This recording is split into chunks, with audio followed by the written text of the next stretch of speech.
And welcome to One More Thing podcast. This morning, I'm with Dr. Larry Baucom. Good morning. Well, man, week 3, we have one more week of rumors, but I said it in staff, and Esther and I talked about this sermon yesterday. We went to lunch, and there was something very different about this sermon, and something different about you in the presentation. It was, we don't get very charismatic here. Mm-hmm. But we are very mystical in our... Right, agreed. And there was this point where you took your cup out. Yeah.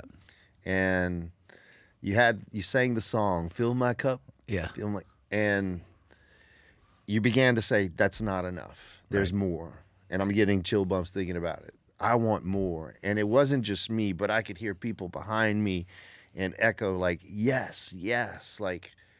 Tell us about that, and what does it mean to that the cup is not enough? Well, and one of the things I learned throughout the Bible, if you read in the Old Testament, there's the water that flows from the temple of God. And this isn't back in early, I don't remember Genesis or Exodus, but there's where it flows, and even in Psalm 1, the tree grows on the banks of the river, mm-hmm. and where the water flows, life comes out.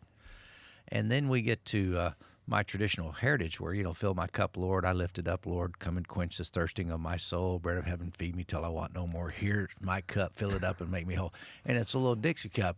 And I'm just going, Jesus says in John chapter 8, he who believes in me, streams of living water will flow from within him. Mm-hmm. By that, streams, floods, gushing. Not from cup. That. I told my guys, I said, you will never sing this song in my church. And I found out later, this is before Suncoast. I found out later when I was on vacation, they sang that song. And I came back and I gave them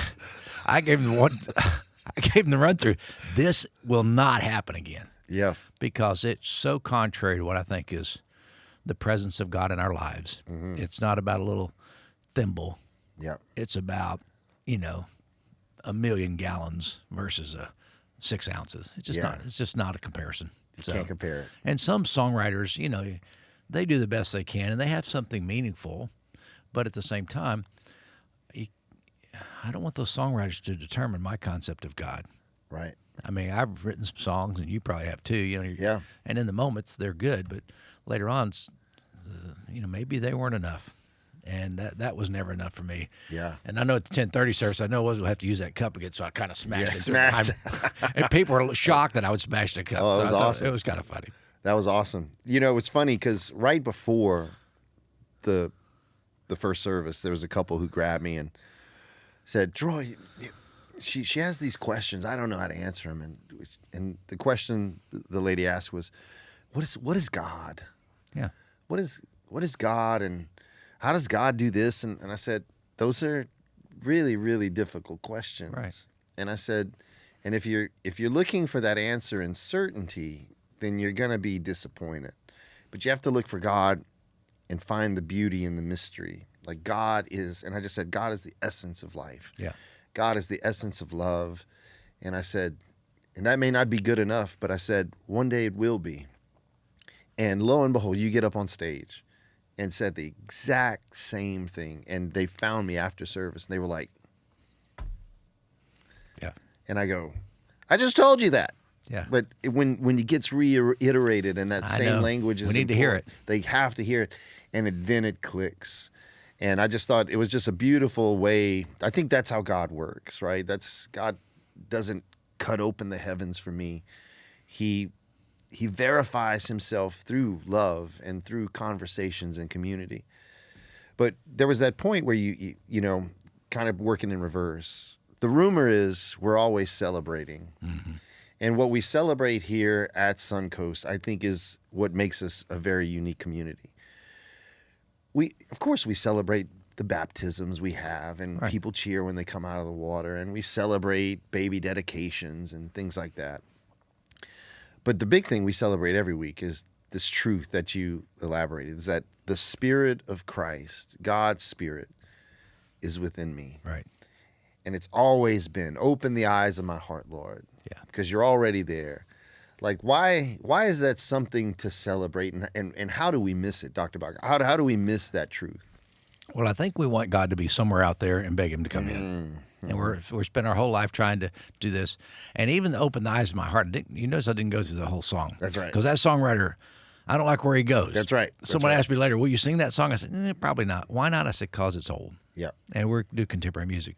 But here's the way that song, open the eyes of my heart, Lord, open the eyes of my heart. I want to see you. I want to see you. That's good. But then it goes to the next part, to see you high and lifted up, Yep.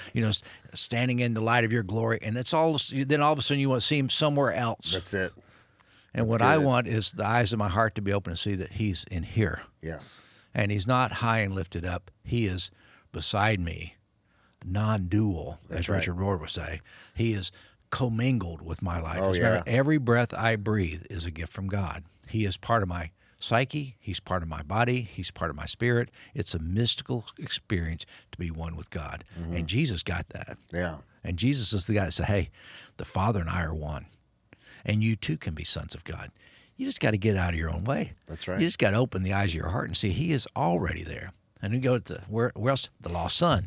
Yep. The lost son, he wanted to go back. As soon as he realized I was an idiot, Yeah. his father was right there.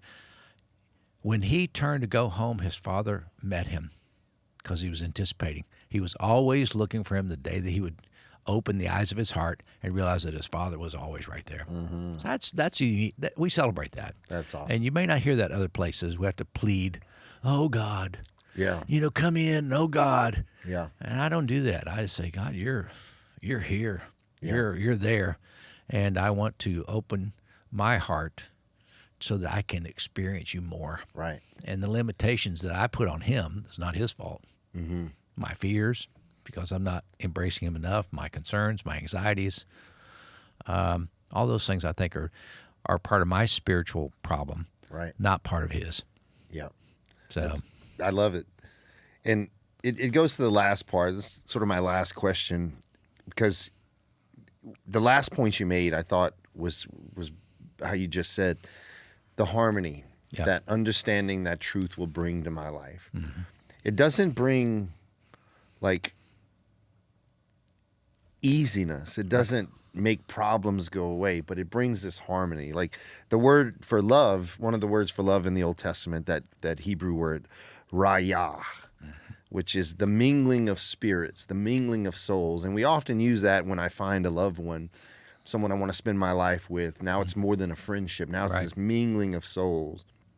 But I think that's the type of love we have with God. It's this commingling, this harmony Agreed. that's already there. Whereas a lot of people are trying to look at God as to somehow beg for harmony to come Right. into my life. When God's like, no, you have to live in harmony. You don't ask for it, you live in it. Like, explain that to us. Like, what do you mean by harmony, and how does that play out in our everyday life? Well, I think, again, to go back to that term, non-dual. And I'd like to find a more positive. I don't like to use non. Yeah. It's a negative to something else, but it's a unified concept, realizing that my life is bound with God. And it's always been bound that way. And somewhere along the way, we were taught differently. I think it's what Jesus taught, and I think it's what a lot of the Old Testament teaches. That we're somehow connected. Now that somewhere there's a separateness of God. I mean, I understand the direction for that, but I think what Jesus came to teach us is that you are God's children. You are one with Him, and you can live in harmony in this unified fashion that you never had experienced before. It's not religion giving you permission, which leads to the closing story, which I'll tell this closing story.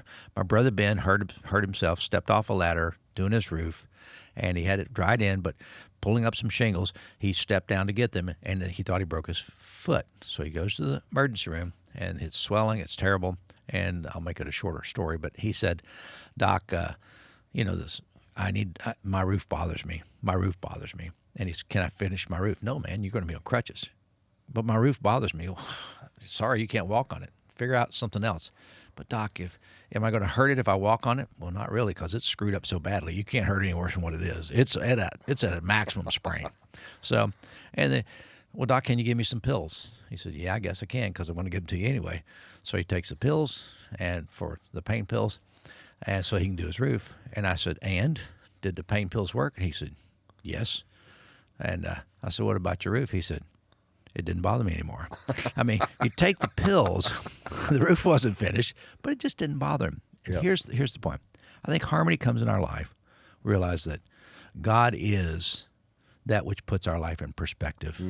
The things that bother us less because we realize, hey, I am one with God and God is with me. And I'm so stressed about a car payment or this person hurt my feelings, but all of a sudden God comes to us and whispers, hey, I love you. And we can redeem these or we can reconcile these. And I think that's where the harmony comes in. Yeah. He is the salve for every sprained ankle. Yeah. And he's the narcotic that comes into our life to where the things that we thought were bothering us, they really don't bother us anymore. That's right. Because he's there. And That's that's why I celebrate the presence of God. We all should, man. Because he's there. Awesome. So one more week 4, you and I will be up together. Yeah, that's a rumor. In a dialogue. That's the rumor. Yeah, and they'll have to find out what it's about. That's right. And it'll be awesome as usual. But awesome sermon this Sunday, Dr. Baucom, man. Appreciate Really appreciate you and your leadership, man. Thank you. I appreciate it.